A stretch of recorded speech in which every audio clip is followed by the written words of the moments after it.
नमस्कार, मैं हूं प्रभाकर मिश्रा। कोर्ट कचहरी और कानून से जुड़ी खबरें बताता हूं। सुप्रीम कोर्ट में न्याय की देवी की प्रतिमा आजकल बहुत चर्चा में है। पिछले साल अप्रैल में सुप्रीम कोर्ट में नवनिर्मित जजेज लाइब्रेरी का अनावरण हुआ था। लाइब्रेरी के बाहर न्याय की देवी की नई प्रतिमा लगी थी। उसी समय से यह प्रतिमा खड़ी है। यह लाइब्रेरी, जो कि सुप्रीम कोर्ट के मुख्य परिसर से थोड़ी दूर सड़क के उस पार दूसरी बिल्डिंग में है, जहां लोगों का आना जाना कम ही होता है, इसलिए इस प्रतिमा पर निगाह कम ही पड़ती है। हालांकि 25 अप्रैल 2023 को जब मुख्य न्यायाधीश जस्टिस चंद्रचूड़ ने इस लाइब्रेरी का अनावरण किया, उस समय भी इस प्रतिमा की तस्वीर सामने आई थी, लेकिन तब लोगों ने शायद इस पर ध्यान नहीं दिया था। आपने अब तक न्याय की देवी का जो रूप फिल्मों में और किताबों में देखी थी, उससे यह रूप बिल्कुल नया है। और इसीलिए न्याय की देवी के इस बदले रूप को लेकर आजकल खूब चर्चा है। न्याय की देवी के इस नए अवतार में आंखों से पट्टी गायब है, तलवार की जगह संविधान ले ली है और गाउन की जगह साड़ी ने। हाँ, वो न्याय की देवी के हाथों में तराजू आज भी है। आगे बढ़ने से पहले थोड़ा न्याय की देवी का इतिहास जान लेते हैं। यह इतिहास बहुत पुराना है। न्याय की देवी अलग अलग सभ्यताओं में अलग अलग रूपों में दिखाई गई हैं। ग्रीक देवी थेमिस को न्याय की देवी का शुरुआती रूप माना जाता रहा। थेमिस को तराजू पकड़े हुए दिखाया गया था। रोमन पौराणिक कथाओं में थेमिस को जस्टिसिया के साथ जोड़ा गया था, जो न्याय की देवी थी। जस्टिसिया की छवि आज की न्याय व्यवस्था को दिखाने के लिए रखी जाती है, जिसकी आंखों पर पट्टी, एक हाथ में तराजू और दूसरे हाथ में तलवार होता है। आंख पर पट्टी निष्पक्षता का प्रतीक था।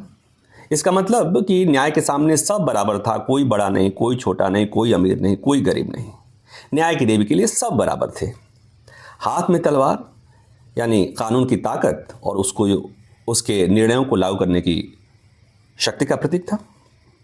और यह तलवार म्यान में नहीं, म्यान से बाहर थी, जो बताता था कि न्याय पारदर्शी और निर्दोष की रक्षा करने या दोषी को दंडित करने में सक्षम है।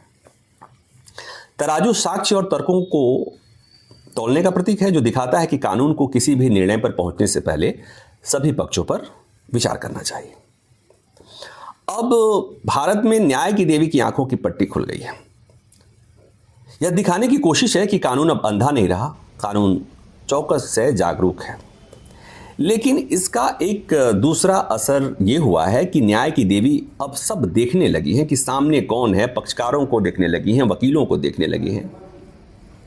और आंख की पट्टी खुलने से बात की आशंका बढ़ गई है कि न्याय की देवी अब देख कर तय करने लगेंगी या लगी हैं कि कौन केस जल्दी सुनना है और किसे फिलहाल के लिए टाल देना है, किस वकील की दलील को अधिक सुनना है और किसे नहीं सुनना है। इस बात को बेहतर ढंग से समझनी है तो शिवसेना विधायकों की अयोग्यता से जुड़े हुए विवाद को याद कर लीजिए। महाराष्ट्र में विधानसभा चुनाव का ऐलान हो गया। कुछ दिनों में नई विधानसभा का गठन भी हो जाएगा और नई सरकार भी बन जाएगी। लेकिन शिवसेना विधायकों की अयोग्यता से जुड़े उद्धव ठाकरे गुट की अपील सुप्रीम कोर्ट में आज भी लंबित है। कुछ लोगों को ट्रायल में देरी के आधार पर सुप्रीम कोर्ट से जमानत मिल जाती है और कुछ को वर्षों इंतजार करना पड़ता है। कुछ वर्षों से जमानत के इंतजार में ताकते रहते हैं।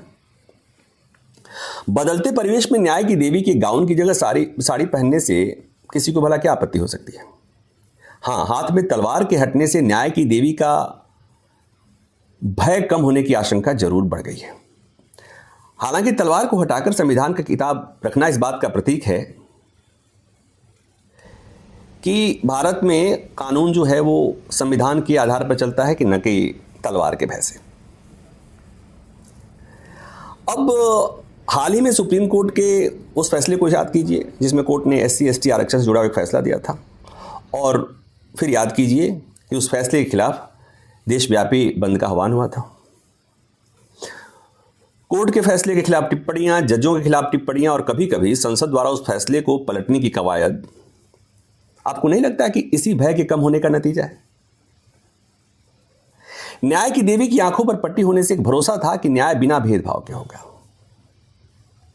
न्याय होता हो या न होता हो, ऐसा लगता था कि न्याय हो रहा है, क्योंकि न्याय शास्त्र का सिद्धांत भी तो कहता है कि न्याय केवल होना ही नहीं चाहिए, न्याय होते हुए दिखना भी चाहिए। लेकिन आंखों से पट्टी हटने के बाद न्याय होते हुए दिखने वाले भाव में थोड़ी सी कमी आ सकती है। न्याय की देवी के हाथों में तलवार होने से ऐसा लगता था कि न्याय की राह में कोई रोड़ा नहीं बनेगा, क्योंकि अगर रोड़ा बनता है तो दंडित होगा। अब वो आश्वस्ति यानी गारंटी वाला भाव नहीं आ रहा है। इसलिए अगर मुझसे कोई पूछे तो मुझे तो ऐसा लगता है कि आंखों पर पट्टी और हाथ में तलवार वाली न्याय की देवी अच्छी थी, बिल्कुल निष्पक्ष, तटस्थ और अपने आदेश को पालन कराने, आदेश की अवहेलना करने वालों को दंडित करने वाली सशक्त देवी की तरह। तो मैं तो यही कहूँगा कि माय लॉर्ड, न्याय की देवी की आंखों पर पट्टी और हाथ में तलवार ही अच्छी थी। धन्यवाद।